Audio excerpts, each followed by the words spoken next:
Chers auditeurs, chères auditrices, chers frères et sœurs en Christ, nous sommes toujours dans le temps de Pâques. Nous retrouvons dans l'évangile de Jean, non pas un texte sur la résurrection, mais sur Jésus, le bon pasteur.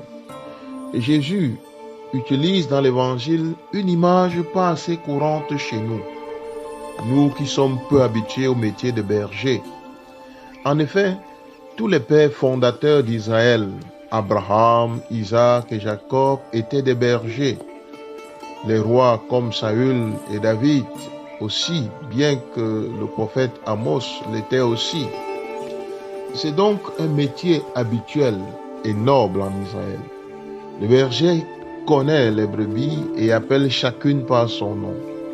Les bergers avaient l'habitude de rassembler les bêtes dans un enclos commun sous la garde de quelques veilleurs. Quand un berger arrivait, le portier lui ouvrait la porte, bien évidemment, et par un cri particulier, il appelait son bétail. Ces bêtes reconnaissaient sa voix et le suivaient.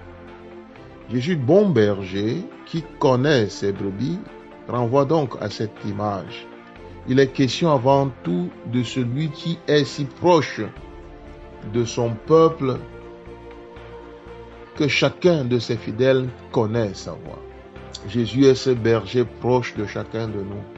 Il veut établir avec chacun une relation particulière, une relation intime. Il veut nous faire sortir de l'anonymat en nous appelant chacun par son nom. À l'image des brebis, nous devons juste le suivre dans la certitude qui nous conduit vers les lieux sûrs, sur un vert pâturage. Jésus se présente ainsi à chacun de nous comme celui qui veille sur nous, qui ne laisse pas les voleurs nous arracher à lui. Il est celui qui dépose sa vie, celui qui donne sa vie pour ses brebis.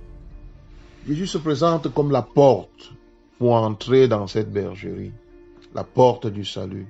Ce qui veut dire que toutes les brebis passent par lui.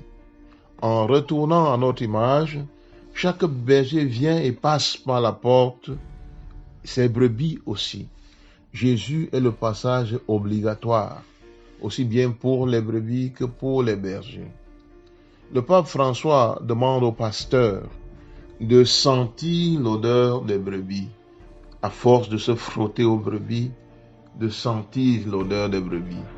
Cette invitation du pape oriente les pasteurs vers une plus grande proximité avec le peuple de Dieu. Si les bergers évitent de le faire, ils risquent de devenir des mercenaires, des loups qui, au lieu de conduire le troupeau à Jésus, se servent du troupeau pour une rémunération et ne sont pas en mesure de donner la vie, de donner leur vie pour le troupeau. Le pasteur devrait éviter dans sa mission tout ce qui peut donner l'impression qu'il travaille pour de l'argent, que son service est avant tout un service lucratif. Il est le premier bénéficiaire du salut. Il doit se laisser transporter par ce désir de la vie éternelle et conduire les autres sur ce chemin. Le salut passe par Jésus. C'est le chemin obligatoire, aussi bien pour les pasteurs que pour les fidèles. Seigneur Jésus, tu es le bon berger, tu es le bon pasteur. Merci de me conduire, de nous conduire sur les verts pâturages. Merci de veiller et de prendre soin de moi, de veiller et de prendre soin de nous. Donne aux pasteurs, donne aux fidèles de s'approcher de plus en plus de toi et de passer par toi, l'unique vraie porte du salut. Accueille notre louange et notre humble remerciement pour toutes les vocations que tu donnes continuellement à ton Église. Les vocations à la vie sacerdotale, les vocations à la vie matrimoniale, toutes les vocations qui s'engagent à proclamer l'Évangile. Notre-Dame de l'Espérance, priez pour nous.